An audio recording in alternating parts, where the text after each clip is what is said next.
The Lies of Locke Lamora by Scott Lynch. What to say?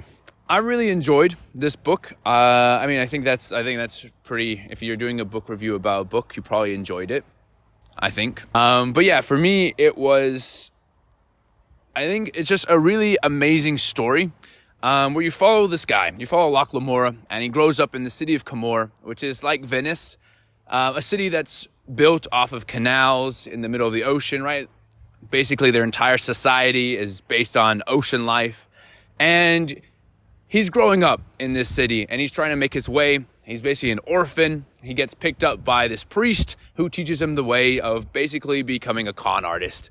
And I think that relationship with, this mentor, this Chains, this priest, and then also with the rest of his crew is what really carries this book. The characters, the relationship between the characters.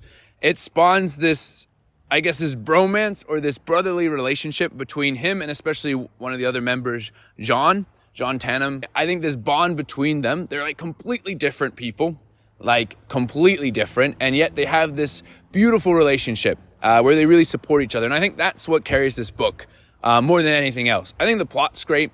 There's so many twists and turns. However, it's the characters and the relationship between the characters that dominate or that do really well. I think ultimately, it's a series. It's the first book in the Gentleman Bastard series. However, there's no really big cliffhanger at the end of this book.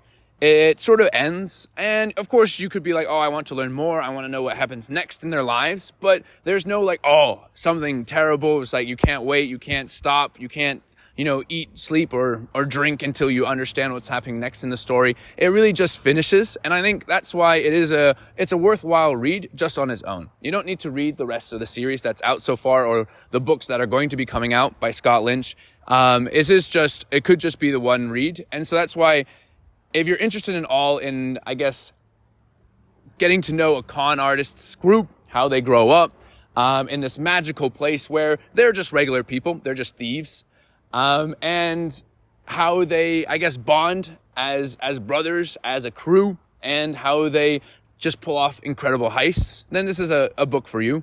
In the end, I really, really enjoyed it. All right, so the plot of the story, it is basically two stories interwoven. You have Locke Lamora when he's a kid and how he grows up in basically, being an orphan in this world or the city of Camor, and trying to just make his way. And he's a kid that really likes to steal stuff, or he just has an immense enjoyment of stealing and thievery. And basically because of that, he gets into a lot of trouble in this, he's taken care of in this orphaned hovel where there's this thief lord that just takes a bunch of orphans and turns them into thieves.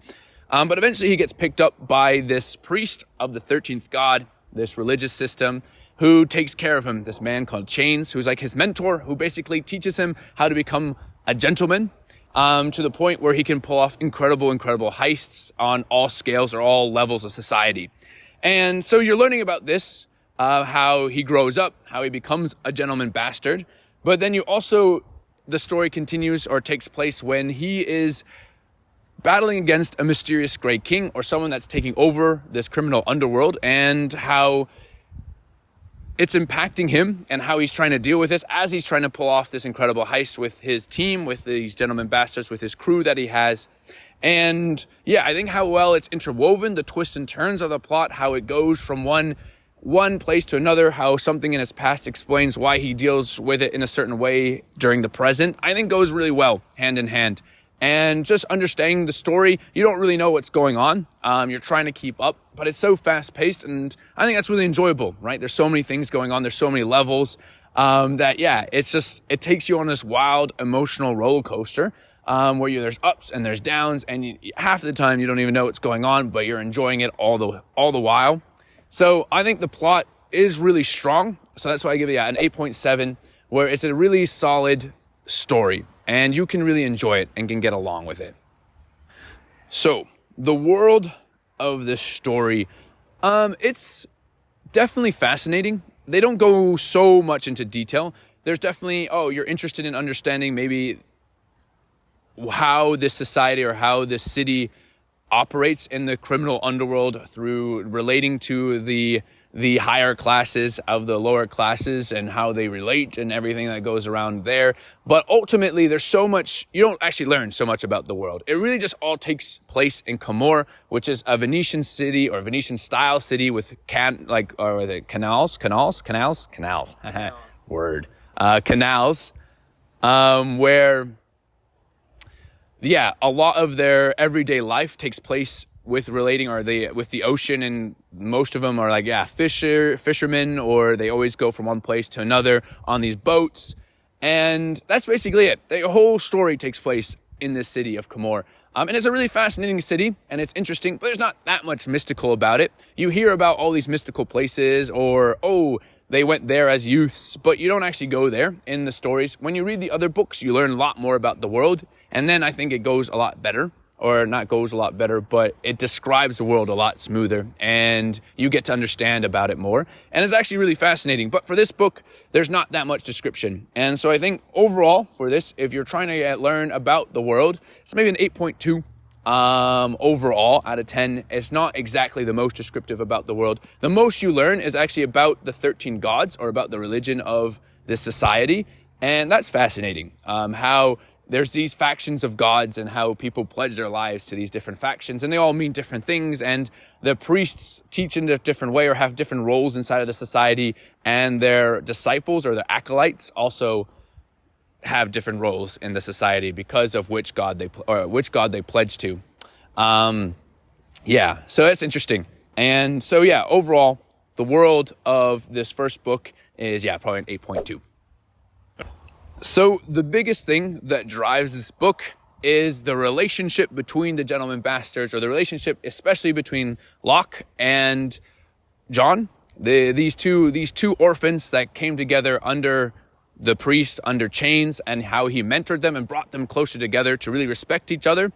They're basically complete opposites. You have Locke, who is small and witty and clever and emotionally detained, where he doesn't want to open up to anybody. And then you have Jean, who's just a massive teddy bear, who's like really big, buff, can beat anyone up, wins every fight, but emotionally so there, and has so much empathy and sympathy for everybody. And it's actually really amazing watching these two get along. And I think throughout this book and then the other books, it's really strong, this brotherly relationship that they form. And also the relationship between Locke and the other crew members, and also understanding this relationship between him and his mentor Chains also is really well written. And so I think the characters really drive home this book. And so that's why I think when it comes to the characters, it's a 9.2 out of 10. I think it's really well written when it comes to describing, emotionally getting invested in them. Even the side characters have so much depth, whereas even if they just show up for a few pages or just get mentioned here and there, for some reason you really feel for them, or you really care for them. It's how it's written, how you understand them in the eyes of Locke and his crew. And so ultimately, it's a really strong book when it comes to the characters. And I think because of that, the overall enjoyment, I really did enjoy this book. I think it's a 9 out of 10 when it comes to my personal enjoyment. And I think it's just a wild ride where you feel connected towards the characters. You feel emotionally invested in what they're going through and what they're doing, to the point where whenever they hit a low point, or they're struggling, or they're facing a challenge, you really want them to succeed and you want them to overcome it. And also when they're claiming or they have those victories, right, where they are able to beat someone or best someone or pull off a sick heist, you're like, that was pretty sick, and you feel for them and you're like, that was really cool. And I think ultimately it's a really enjoyable book, and it really takes you on so many twists and turns. It's so unpredictable, where you are almost with them, experiencing the things with them. And I think that's why it's so well written and so enjoyable. So I highly recommend it. One quote that I think describes the book really well, and I don't think gives away anything, but I think when I read it, it really was like, that is how this book is. So it's at the very end, and it goes, "So this is winning," he said. "It is," replied John. "It can go fuck itself," said Locke. That right there, that describes the book in a nutshell. I think, it's just really the emotion of the book describes pretty well what is going on and how it ends, and how in the overall scheme of things, Yeah, I think it's just, I don't know what else to say. It's just a really good quote when it comes to it, when it comes to understanding the book. I highly recommend this book, even if you don't want to get invested in the whole series. Excuse me, bird. Oh, it's a blue jay. But yeah, if you don't want to get invested in the whole series, that's okay. It doesn't end on a massive cliffhanger like the other books do. But you could just read this, see if you like it, and then go on with it. And I think it's a really strong book for the beginning of the series. It is a very good start. It introduces the characters really well, but also then makes them quite fulfilled as well, where you could just leave it there and feel satisfied. So overall, great book, highly enjoy. Do recommend it, where you should read it. And yeah, that's about it. All the YouTube stuff, you're supposed to like and subscribe and all those things. Yeah, gotta put that in. But yeah, I'll see you next time.